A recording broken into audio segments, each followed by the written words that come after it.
bienvenue dans cette troisième vidéo du projet Prima Intelliris. Cette vidéo fait suite à deux autres vidéos que j'avais déjà publiées. Donc une des premières vidéos consistait à construire la carte microcontrôlée à base d'Arduino Pro Mini et l'autre vidéo consistait à construire le boîtier qui permettait de déployer ce capteur à l'extérieur. Donc on voit le capteur capacitif ici que l'on a connecté. Et donc dans cette troisième vidéo, dans ce troisième volet, je vais vous présenter plus particulièrement les détails de la connexion du capteur sur la carte microcontrôlée.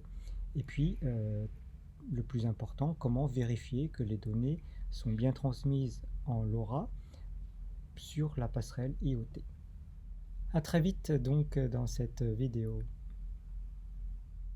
Bien, donc on va utiliser un SEN 0308, c'est un capteur capacitif, donc c'est un capteur qui est robuste, qui est waterproof et qui permet donc de mesurer de manière assez précise l'humidité dans le sol. Alors c'est un capteur analogique classique avec trois fils, donc l'alimentation VCC, la terre, le ground, GND, et puis le signal. Donc il y a deux terres. Une est connectée à la tresse métallique qui protège le câble, donc le blindage, et il ne faut surtout pas l'enlever. Alors ce qu'il y a, c'est que ce capteur-là, ils sont livrés avec des connecteurs, et souvent ils sont trop gros pour passer dans le press et toupe. Donc une des premières choses que l'on va faire, c'est surtout ne pas couper les fils parce qu'on a besoin de toute la longueur. Et comme la longueur est relativement courte parce que les fils sont protégés, eh bien, on va d'abord enlever le cache plastique, voilà, et ensuite eh bien, on va couper les connecteurs femelles ici. On va les couper, mais on ne va pas couper au ras du fil puisqu'on a besoin de la longueur et on va profiter d'avoir la partie métallique qui permet justement de bien connecter ensuite le fil. Donc on voit sur ce schéma qu'on va couper pour laisser quand même une petite partie métallique. Alors ce qu'il y a, c'est qu'une fois que l'on a coupé, eh bien, il faut essayer de la rendre un petit peu, cette partie métallique là, on va essayer de la rendre un petit peu plus petite parce que l'objectif c'est de pouvoir l'insérer dans le bornier. Donc n'hésitez pas à refaire plusieurs essais. Il faut un petit peu serrer, mais pas trop, il ne faut pas déformer trop le connecteur. Et une fois que ça rentre dans le bornier, on teste qu'on peut bien visser l'intégralité du connecteur. Et si c'est OK, eh bien on procède de la même manière pour les trois autres fils. Pour connecter le capteur, on a besoin d'un GND sur la carte microcontrôlée. Ce qu'il y a, c'est que le GND qui se trouve à côté du VCC est déjà utilisé. Et ici, par souci d'économie, comme on n'avait pas besoin des autres pins, eh bien on n'a pas soudé le deuxième bornier. Donc ici, on va tout simplement prendre un tout petit bornier que l'on va souder sur le rail GND qui se trouve sur la carte PCB, ce qui va nous permettre d'avoir deux entrées GND supplémentaires. Donc voilà un petit peu ce que cela donne une fois que l'on a soudé ce bornier supplémentaire sur la carte PCB. Donc une fois que l'on a préparé les câbles du capteur, ce qu'il nous reste à faire, c'est de les passer à travers le press et toupe. Voilà. Alors, bien sûr, ici, j'ai oublié de passer le fil dans le capuchon.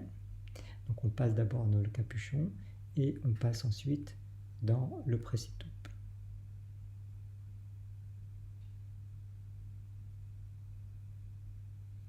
On va tirer délicatement le câble. Alors on va le tirer jusqu'à une longueur suffisante qui va nous permettre de connecter les fils noirs, donc le GND, sur le nouveau bornier que l'on vient de souder sur le PCB.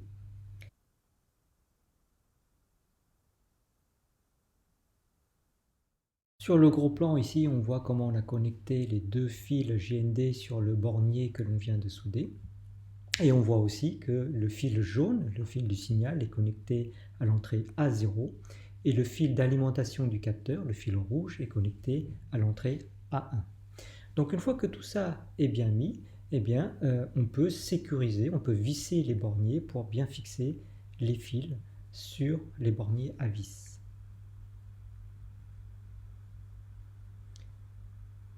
Une fois que c'est sécurisé, eh bien, on va replacer la carte PCB en passant donc le connecteur SMA à travers le trou de l'antenne. On va également visser le press-et-tout, ce qui va nous permettre de bloquer le câble du capteur.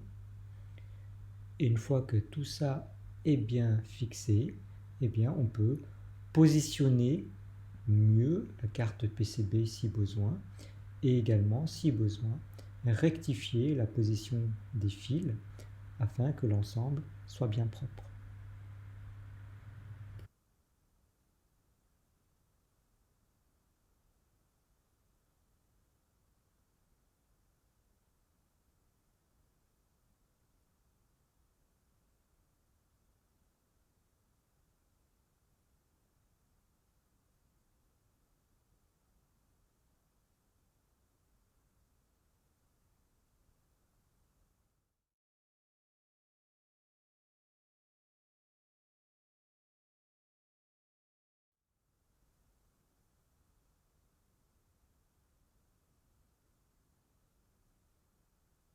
Bien, une fois que tout ça est bien mis, eh bien, ce qu'il nous reste à faire, c'est de programmer la carte.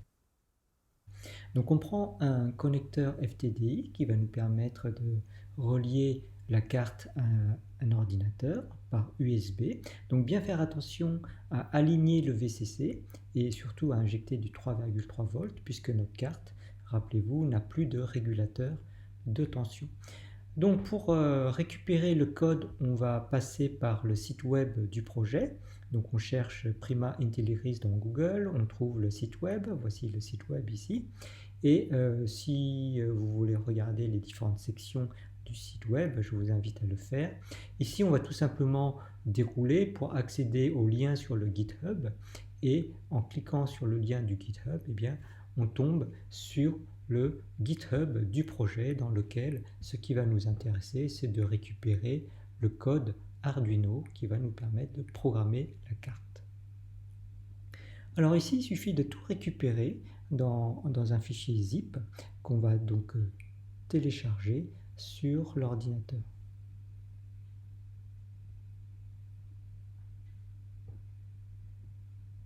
Voilà, téléchargement effectué, on va cliquer dessus. Donc sur mon ordinateur, ça décompresse automatiquement le fichier. À vous de voir si vous avez la même chose sur votre ordinateur. On regarde le contenu du répertoire. On voit bien le répertoire Arduino, le répertoire des librairies logicielles. Et à partir de là, eh bien, on va pouvoir commencer à travailler.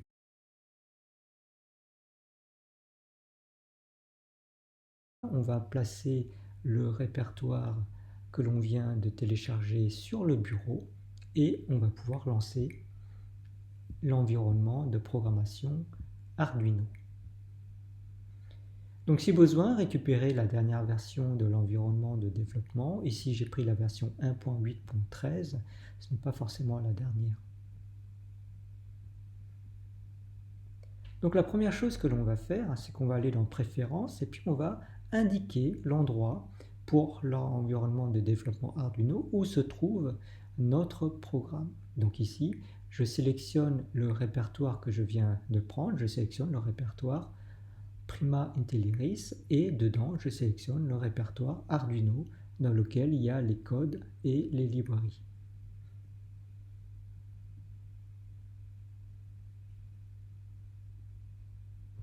Voilà, donc une fois que j'ai fait ça, si je vais dans Fichier Sketchbook, eh bien, je vais voir justement le code du programme Intelliris. Et ce code-là, a priori, vous n'avez pas besoin de le changer. Si vous connectez le capteur capacitif CEN0308, eh bien, le code est déjà prévu pour gérer ce capteur analogique. Donc dans un premier temps, on va tout simplement compiler le programme pour vérifier que le code est bon. Auparavant, eh bien, on va s'assurer qu'on a bien la carte Arduino Pro Mini qui est sélectionnée. On vérifie aussi que c'est la version 3.3 volts à 8 MHz.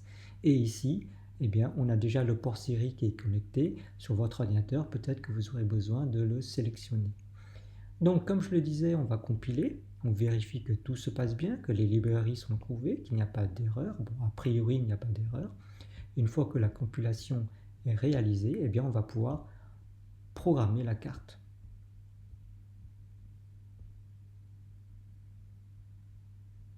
Voilà, la carte est programmée et on va ouvrir le moniteur série, ce qui va nous permettre de visualiser ce que la carte nous envoie.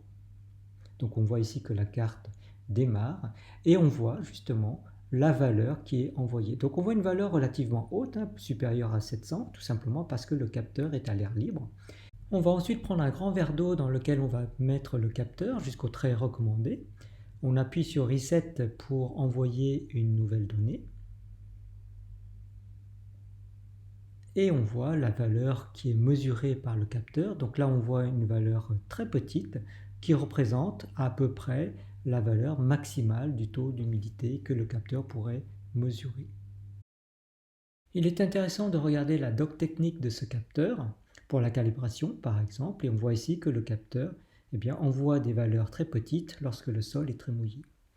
Donc ce qui va nous rester à faire, c'est de tester la transmission radio vers une passerelle. Donc pour cela, on enlève le câble FTDI. Donc la configuration est très proche d'un déploiement réel où on va envoyer les données vers une passerelle. Donc ici un Raspberry Pi. Le framework que l'on va utiliser, c'est celui que l'on propose, le Low Cost LoRa Gateway que vous pouvez trouver sur notre GitHub. Donc le meilleur moyen d'installer une telle gateway, c'est de récupérer l'image de la carte SD en suivant le lien qui se trouve sur le GitHub. Et ici, on a les valeurs par défaut de la configuration qui permet d'envoyer les données du capteur vers la passerelle. Alors bien sûr, il y a plein d'autres options qui sont au-delà de ce tutoriel.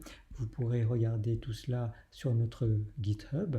Ici, ce qui va nous intéresser, c'est de très rapidement vérifier que les données soient bien reçues sur la passerelle. Donc une fois que vous avez alimenté votre passerelle, il suffit de chercher le réseau Wi-Fi qui est utilisé par la passerelle. Donc la passerelle va agir comme un point d'accès. Ici, on va chercher un réseau Wi-Fi qui commence par Intelliris quelque chose. Pour se connecter à ce réseau Wi-Fi, on va utiliser le mot de passe par défaut qui est LoRa Gateway en minuscule. Et une fois que l'on s'est connecté sur le point d'accès qui est fourni par la Gateway, on va tout simplement ouvrir un navigateur web, voilà, et taper l'adresse de la passerelle, donc 192.168.200.1, voilà. Peut-être que vous aurez accès à un portail Wi-Fi sur lequel il faudra tout simplement appuyer sur Continuer, ce qui va nous permettre d'être redirigé automatiquement vers la page de visualisation des données. Donc les données sont stockées localement sur une base MongoDB. Ici, on sélectionne bien le nœud 8, SH1, ce qui permet de filtrer les données de visualisation. Donc pour tester la transmission, on va tout simplement réinitialiser la carte en appuyant sur le bouton Reset, ce qui va nous permettre d'avoir une nouvelle donnée transmise. Ici, en rafraîchissant la page, on va voir apparaître la nouvelle donnée sur le graphique. Voilà. Allez, on fait encore un autre essai. Reset. On rafraîchit la page et la nouvelle donnée apparaît bien.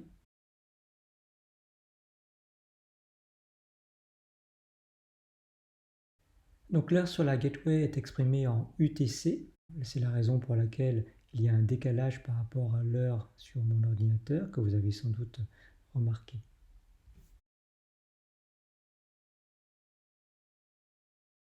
Bien, maintenant je vais vous montrer un autre moyen de vérifier la transmission des données. On va passer sur l'interface d'administration de la passerelle. Donc ici le login c'est admin. Le mot de passe, c'est toujours LoRa Gateway en minuscule. Voilà, on tombe sur la page d'administration.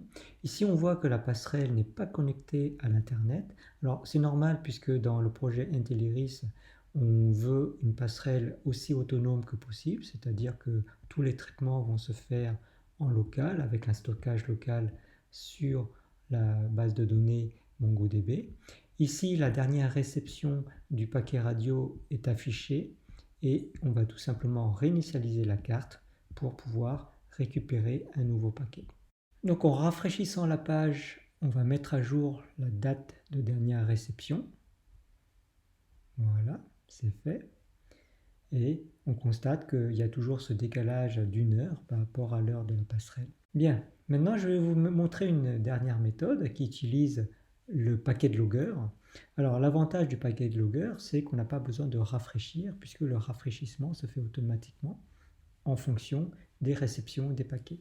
Donc on réinitialise la carte et on devrait recevoir ici le paquet directement. Voilà, vous avez vu? Donc on vérifie bien de cette manière que les paquets sont reçus par la passerelle. En retournant sur l'interface graphique, eh bien, on peut voir les dernières valeurs qui ont été reçues, les dernières manipulations que l'on a faites.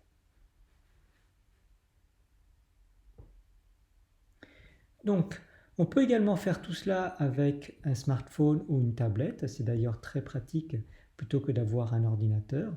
Il suffit pour cela effectivement de se connecter sur le Wi-Fi affiché par la passerelle et les manipulations sont les mêmes. Ici, donc on rentre l'adresse de la passerelle 192.168.200.1. Voilà. Le portail Wi-Fi qui peut s'afficher.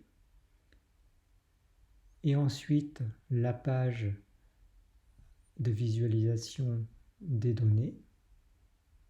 Donc ici, même manipulation, on sélectionne le nœud 8 uniquement et on sélectionne SH1. Voilà. Donc on a bien les données qui sont affichées sur cette page. Même chose pour l'interface graphique, admin. Ensuite, LoRa Gateway.